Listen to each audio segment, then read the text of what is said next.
Ipinaaresto ng korte sa Pampanga sina Attorney Harry Roque, Cassandra Ong at 48 iba pa. Para po ito sa non-bailable na kasong qualified human trafficking kaugnay ng Pogo sa Porac, Pampanga. Ang tugon ni Roque sa pagsaksi ni Darlene Cai.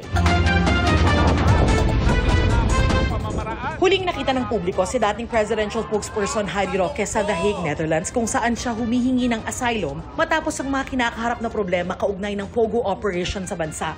Ngayon, ipinaaresto na siya ng Pampanga Regional Trial Court Branch 118 para sa kasong qualified human trafficking. Sa warrant na pirmado ni Presiding Judge Rene Reyes na may petsang May 8, sinabing nakitaan siya ng probable cause sa kanyang kaugnayan sa illegal na Lucky South 99 Pogo Hub sa Porac, Pampanga na pugad umano ng scam, torture at iba pang krimen. Non-bailable ang kaso laban sa kanila.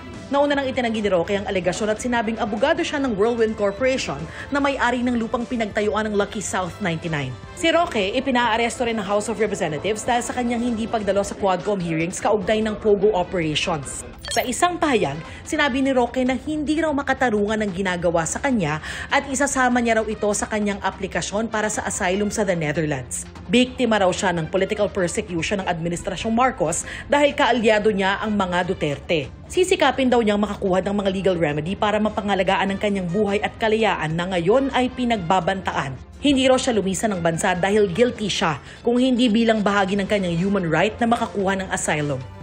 Kasama rin sa ipinaaresto ng korte sa Pampanga si Cassandra Ong, ang umano'y authorized representative ng Lucky South 99. Gayon din sina former Technology and Livelihood Resource Center Deputy Director General Dennis Conanan at 47 iba pang isinasangkot sa kaso. Sinusubukan pa ng GMA Integrated News na hingi ng kanilang panig. Para sa GMA Integrated News, ako si Darlene Cai, ang inyong saksi.